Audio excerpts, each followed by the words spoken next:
primeiro, né, para começar essa discussão, né, a gente tem que lembrar, né, do contexto em que isso ocorre. Desde 1820 nós tivemos a chamada Revolução do Porto, aquele movimento que começou lá em Portugal após toda a evolução, né, do processo que se iniciou com a derrota de Napoleão Bonaparte, no contexto do Congresso de Viena, da restauração das monarquias europeias, isso tudo a partir de 1815.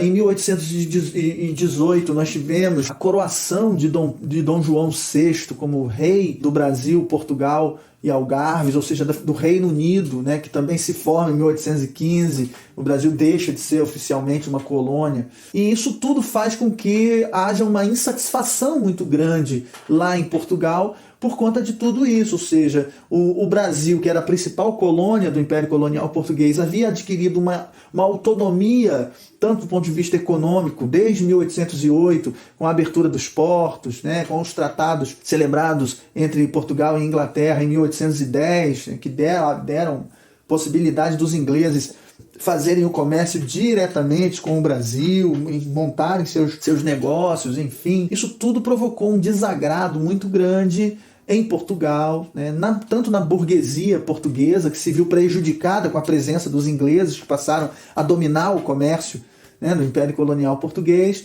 Também entre os militares, na verdade, a revolta que estoura em 1820 em Portugal, a Revolução do Porto, foi um movimento inicialmente militar, né, contra a presença dos ingleses na cúpula das Forças Armadas Portuguesas. As altas patentes do exército português eram ocupadas por militares britânicos. Então, o controle britânico, não só sobre a economia, mas também do ponto de vista militar, tudo isso, então, desencadeou um processo que, em 1820, se transformou numa revolta de cunho liberal que exigia o retorno da corte para Portugal, que o governo português deixasse de ser uma monarquia absolutista e passasse a ser uma monarquia constitucional. Então se reuniu em Lisboa, né, uma assembleia, as chamadas Cortes Portuguesas, que começam então a produzir o que seria a Constituição portuguesa, que deveria ser seguida, jurada pelo rei Dom João VI. Então ele deveria retornar para Portugal e o Brasil deixaria de ser não só a capital do Império Português, como deveria perder toda a autonomia que havia conquistado, voltando a ser uma colônia como nos moldes do antigo regime, né? Então aqui em cima a gente vê a política recolonizadora das cortes, né? Ou seja, a Revolução do Porto, que tinha um caráter liberal, mas ao mesmo tempo conservador, porque queria restaurar o antigo regime, pelo menos na relação, né, comercial com o Brasil, e os interesses autonomistas, ou seja, de autonomia, de emancipação, que começam a se fortalecer aqui no Brasil, porque a aristocracia brasileira, os proprietários, os comerciantes, começam a não aceitar essa ideia, né, de retornar ao estágio anterior, quando era meramente uma colônia de Portugal. A abertura para o comércio com os ingleses, tudo isso agradou muito, né, a elite brasileira, que passou a exportar melhor os seus produtos, enfim, né? Então, retroceder ao ponto de colônia anterior também não agradava, né, aos brasileiros. Então, você começa a ter o surgimento, principalmente no Rio de Janeiro, de grupos antagônicos nesse processo. De um lado, nós vamos ter os portugueses, que viviam no Brasil, que viviam no Rio de Janeiro, nós vamos chamar aqui de Partido Português, mas a palavra partido aqui não pode ser entendida, né, como a ideia de partido político, como nós compreendemos hoje, tá? Uma facção, um grupo, né, que reunia os portugueses que viviam no Brasil. Quem eram esses portugueses que viviam no Brasil, né? Eram a burocracia estatal, que veio em 1808, a corte, militares, e também parte da burguesia portuguesa, que veio para o Brasil junto com a corte, ou logo em seguida a vinda da corte, para estabelecer aqui os seus negócios, né? Suas casas de comércio, enfim. Então havia um número muito grande de portugueses, por exemplo, no Rio de Janeiro, por exemplo, em Salvador, no Maranhão. E esses portugueses, eles se dividiam em relação ao que estava acontecendo nesse contexto da Revolução do Porto, né? Você tinha uma grande maioria deles que era favorável à Revolução do Porto, principalmente no aspecto que se refere ao combate aos ingleses. Você tinha a burocracia do governo, que entendia que a corte deveria funcionar lá em Lisboa e não no Rio de Janeiro. Você tinha os militares que defendiam o retorno também para Lisboa e que se desfizesse os tratados de 1810 que deram aos ingleses um poder muito grande, inclusive sobre as forças armadas portuguesas, defendendo a questão da soberania portuguesa. Você tinha comerciantes que eram contrários à presença inglesa no comércio português, porque não conseguiam competir com os ingleses. Ou seja, então a grande maioria dos portugueses eram favoráveis à Revolução do Porto. Mas ao mesmo tempo você tinha alguns portugueses que tinham montado seus negócios no Brasil, que já tinham vindo para cá e que não se interessavam em retornar a Lisboa. E defendiam que o Brasil continuasse sendo Reino Unido a Portugal. Então, assim, não era uma unanimidade a defesa da Revolução do Porto, embora a grande maioria dos portugueses que aqui no Brasil viviam defendessem isso. Também havia aqueles portugueses que viviam aqui e que eram contrários à Revolução do Porto pelo seu caráter liberal e pela ideia de uma monarquia constitucional.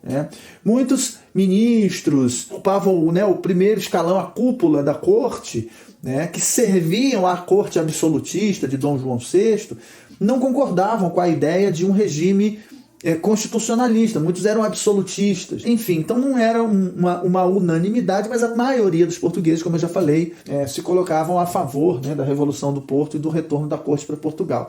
Do outro lado, a gente tinha o que nós podemos chamar aqui de o Partido Brasileiro, um agrupamento, uma facção que reunia representantes das principais capitanias, principalmente no Rio de Janeiro e nos arredores, digamos assim, Minas, Espírito Santo, São Paulo, até Bahia, que giravam em torno da corte. Mas o centro desse debate, dessa discussão, era a corte, o Rio de Janeiro. E entre esses grupos, nós tínhamos o que nós podemos chamar de os aristocratas. Aristocracia, vem do grego aristocratia. Aristo, que significa aqui poucos, e kratia é o governo.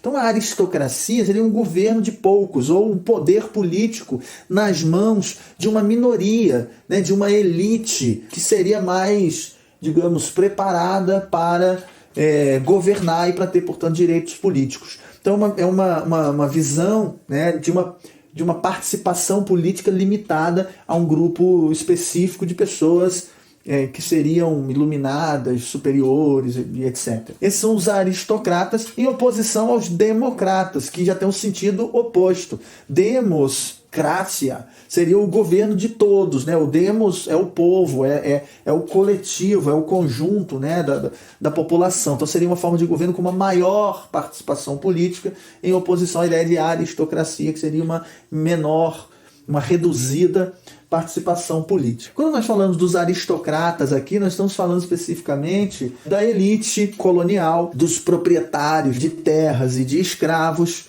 de uma elite que temia perder os seus privilégios e que, no momento em que estoura a Revolução do Porto, se vê numa situação dividida, porque não queria retornar ao estágio anterior de colônia, queria manter o Brasil como Reino Unido a Portugal. Essa era a ideia desse grupo mais poderoso, digamos assim, da elite colonial brasileira, que agora não era mais colonial, o Brasil era um reino unido a Portugal, e essa era a ideia defendida aqui. Ninguém queria romper totalmente com Portugal, até porque essa ideia de rompimento ela era perigosa nesse momento. Nós estamos falando aí de 1820. Nesse momento nós assistíamos aos processos de independência na América. Nós víamos nos Estados Unidos, por exemplo, o surgimento de um regime republicano com uma maior participação política, A fundação dos Estados Unidos foi decorrente de uma guerra de independência chamada Revolução Americana, seguindo os princípios liberais, né, com uma maior participação política, e isso resultou, por exemplo, no fim da escravidão em diversos estados dos Estados Unidos. Na América Espanhola, processos de independência que vinham acontecendo naquele momento também preocupavam as elites brasileiras. Não só na América Espanhola, mas na América Francesa também. Nós tivemos a Revolução Haitiana, que aconteceu no início do século XIX, que acabou resultando na independência do Haiti, que era uma colônia francesa, uma ilhazinha, né, no Caribe, né, e que começou a partir de uma revolta de escravos, né, que assumiram o controle da ilha e exigiram a independência em relação ao domínio francês, o que representou, né, o fim da escravidão naquele novo país, né, com a elite branca sendo massacrada, né, pelos escravos que assumiram o controle desse processo de independência e do país que surgiu a partir dali. Em outras regiões, os movimentos de independência que foram surgindo também foram dando origem a países onde a questão da propriedade da terra foi um ponto importante no processo de independência. Em vários países da América Espanhola, a independência veio seguida de regimes republicanos que promoveram a reforma agrária e a distribuição de terra, o parcelamento das terras e a distribuição de terras entre os camponeses, indígenas, enfim. Então, essa ideia de independência era algo que preocupava essa elite aristocrática, porque independência lembrava revolução, e revolução levava conflitos que poderiam subverter, né, a ordem da sociedade colonial, que dava a esse grupo aqui os privilégios. E entre esses privilégios estavam o latifúndio, né, ou seja, a propriedade da terra, e a escravidão. Esses eram dois pontos que não podiam se perder nesse processo. Por isso, o mais seguro seria se manter como um Reino Unido a Portugal. Uma principal liderança desse grupo era o José Bonifácio de Andrada.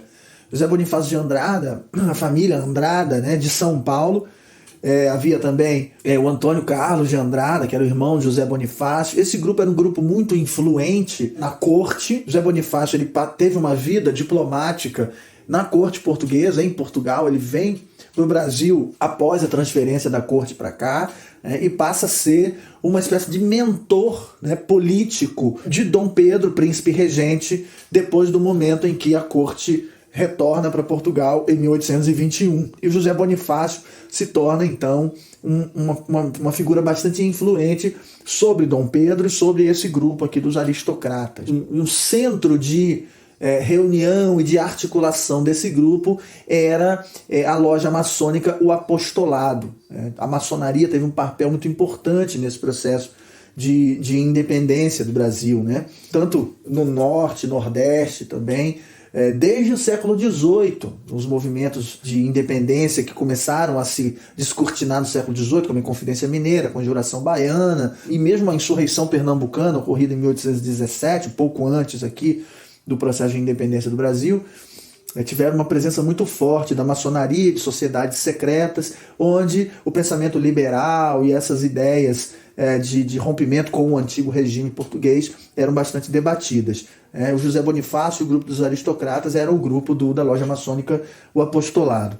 Por outro lado, havia também os considerados mais radicais, né? Aqueles que defendiam a ruptura, o rompimento com Portugal, já que a ideia de Reino Unido não seria possível de se manter por conta da Revolução do Porto, que atacava justamente essa ideia de Reino Unido, né? O que a Revolução do Porto queria era uma monarquia constitucional em Portugal e que o Brasil voltasse a ser colônia. Então, diante dessa impossibilidade, era preciso que houvesse o rompimento total e a independência do Brasil.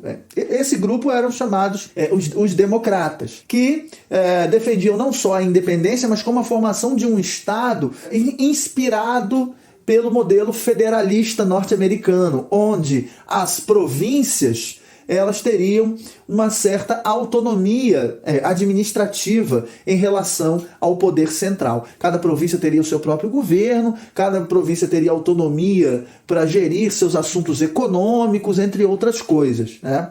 Esse era o pensamento da maior parte desse grupo. E havia ainda dentro desse grupo os mais radicais que defendiam que, além do federalismo, se implantasse um regime republicano, seguindo mesmo o modelo norte-americano. Entre esses federalistas, né, não necessariamente todos eram republicanos. Havia aqueles que defendiam que poderia ser uma monarquia constitucional, mas desde que fosse respeitado o princípio do federalismo, da autonomia das províncias em relação ao poder central. E entre eles, os mais radicais defendiam o republicanismo. Isso ia completamente contra aos interesses do grupo dominante, porque justamente numa república poderia haver uma expansão da participação política, uma amplitude da participação política que colocasse em risco os seus privilégios, a escravidão e o latifúndio. Da mesma forma, o federalismo não era muito bem visto também por esse grupo aqui, porque poderia representar a desintegração da unidade nacional, poderia facilitar, por exemplo, movimentos de independência isolados, onde as províncias pudessem se tornar países independentes do Brasil. Então havia também um risco em relação à questão da integridade do território. Então esse grupo aqui era minoritário. Uma das principais lideranças desse grupo era Gonçalves Ledo, e eles se reuniam na loja maçônica o Grande Oriente. Tá? Então esse era o cenário, mas o que unia todos, eles eram contrários ao que defendia a Revolução do Porto, de querer recolonizar o Brasil.